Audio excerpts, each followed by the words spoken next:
All right, I'm thrilled to be here today. My name is Mohammed and I run the blog called Dental School Coach.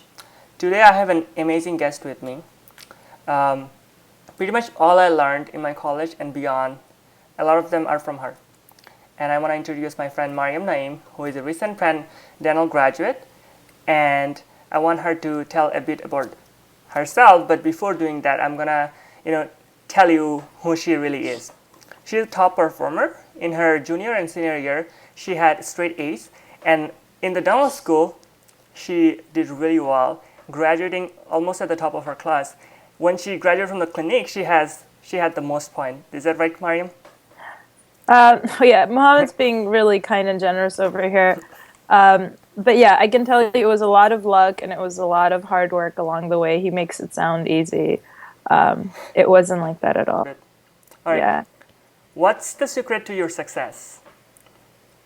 Um, I I can tell you there's many habits that I've had or inculcated over the years. It wasn't easy. I had an adjustment period from college, deciding to be a dentist, coming into dental school. So I can't pinpoint to one actual secret, if you want to say, but there have been different things that I've done along the way that I feel like have helped me get to my goals, whichever ones they are. And they're Okay. not just applicable to dentistry. I feel like they're the sort of things that can apply across the board to anything you want to do in life. So tell a little bit about that, because what I perceive is that you are a master at prioritizing what you need to do, and that I felt that really helped you. I could be wrong, but tell us a bit about what are some of the habits that you accumulated that really helped you out. Well, Mohammed, when I was in college, in undergraduate, for example, I noticed a lot of dental school pre-dental students around me who would take a lot of classes and would take a lot of classes across the board. They weren't really prioritizing what they wanted to do or what the goal was. So yeah, we're in college to learn. All of us are there for the same reason. I went to a pretty academically driven school. I went to UPenn. So everyone was trying to get the most out of their education over there and signing up for 5, 6 classes at a time.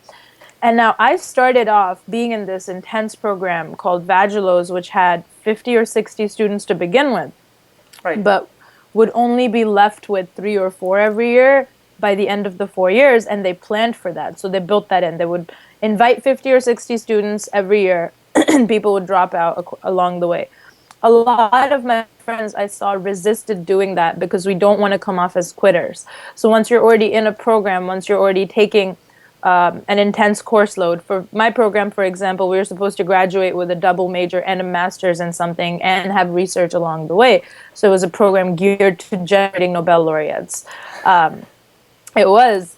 And if you and your peers were doing it and everyone made it look easy, they were putting in the hours that they needed to put, but at what expense? So you got the exhilaration of doing something really difficult. But the day I decided to drop out of Vagilos was the best, smartest day of my life. I felt a weight lifted off of me. I was able to prioritize my career and able to look past that miss that you have in college, Yeah. where you're thinking, I need to get through this. I can't quit. I can't quit. It's not about quitting. It's about prioritizing. So don't be afraid to reevaluate your activities and see which ones are actually helping you long term and which ones are just a short term ego boost. Like, honestly, at the end of the day, it was my ego that was holding me back from dropping the program. And once I did it, I soared. I can totally relate because Penn has this show and tell culture, like where everyone is running off telling how many hours they've studied, and then how many classes they take. It's like a ego boosting thing. But at the end of the day, some people that are taking many classes, they end up as not being as successful as someone like you. So I can totally relate. When I was taking 5, 6 classes, as you mentioned, I ended up doing really bad. And once I figured out that I want to do dentistry, I just focused on one single goal and prioritized that over anything else. Right, Mohammed, I think that's the key really to anyone's success. You have to find out what it is that you want and go with it with everything you have. You can't let your ego stand in the way. You can't let yourself stand in your way. And you definitely cannot let other people stand in your way. Right. So the other thing I noticed was people were always talking about what the newest, most interesting class was. And I remember wanting to take these classes. I remember wanting to take the Third Reich. I remember wanting to take sculpture and comparative literature and religious studies because that's what I was here for. I was in college to learn. And what I realized is that's where you have to work smart, not hard. Right. Like, hard work is a virtue, obviously, but you really want to work smart. And the way to work smart is I figured out a major in my university that doubled as having the most requirements that dental school needed. So most of my prereqs were built into the requirements of my major. So I didn't need to take any extra classes for my major at all. All my extra classes were geared towards my interests. And even when I was taking interesting classes, I would do my homework beforehand and like talk to my network, talk to people, go research online at the Penn course review, and make sure that the amount of time needed for those classes was within the amount of time that I could provide. Cool. One thing you just mentioned was pretty interesting. You talk to people. How did you do that?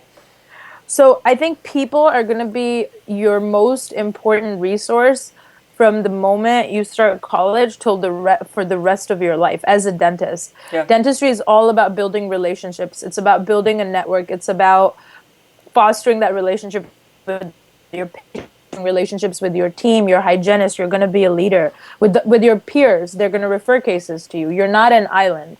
So I think you start developing those skills earlier on in college, where you, before you make a decision, you find someone who's already in the business. And I think in terms of college education, before you sign up for a class, you find 2 or 3 people who've also taken that class. And it's really important not to take other people's opinions for face value, which is why I always had at least 2 or 3 people. And I would profile them like, oh, Muhammad was a really hard worker and loved this class. It must require a lot of work, but it will probably be rewarding. Versus another one of my friends who I know is pre-med, for example, and only taking easy A's, and she recommends a class. Her motivation for recommending a class would just be it required no work. It was an easy A class. It might not be the most fulfilling, but it'll get you a good grade. So you have to take information in and you have to synthesize it and form your own opinion. Like, you have to find the balance between not too much work, easy enough, but still fulfilling and intellectually stimulating. Perfect. That really reminds me of the time when I was in college. And the funny thing is, you need to know people.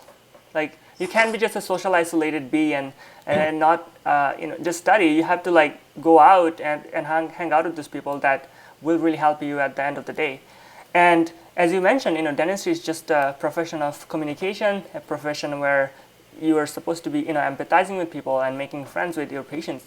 I think it's really important that you start building that habit early on. Exactly. I think, and there's interviews also, people will tell you how to act nice, and then there's actually being nice. And I think in order to actually be nice, you have to build your repertoire of skills from the earliest possible point. You're talking to people and you're trying to be a good person simply for the sake of it. You can't think of people as commodities. You're not using them. You're literally genuinely interested in talking to them. And you'll find that when you do that, a lot of people will want to help you. So if you try to be friendly, talk to someone, show interest in their lives, and then ask their opinion on something, they're going to give you a true, honest-to-God opinion. And this, in particular, to people who go to gunner schools like Hopkins or Harvard or Penn, this applies even to these schools, despite the fact that the reputation is, oh, everyone's out to get everyone else. It's such a toxic environment. People are trying to shoot each other down. If you literally genuinely show interest in their opinion, they will help you out. Yeah, I remember one of my classmates who was really competitive, didn't want to help out anyone. But I got to go to his church one time just by being really curious about him, and started talking about his life, and he opened up to me so much that I could not have expected otherwise. So it's really important that you become genuine with other people. Yeah, I think your religion is the most scarce but also the most valuable virtue that will carry on for the rest of your life as a dentist.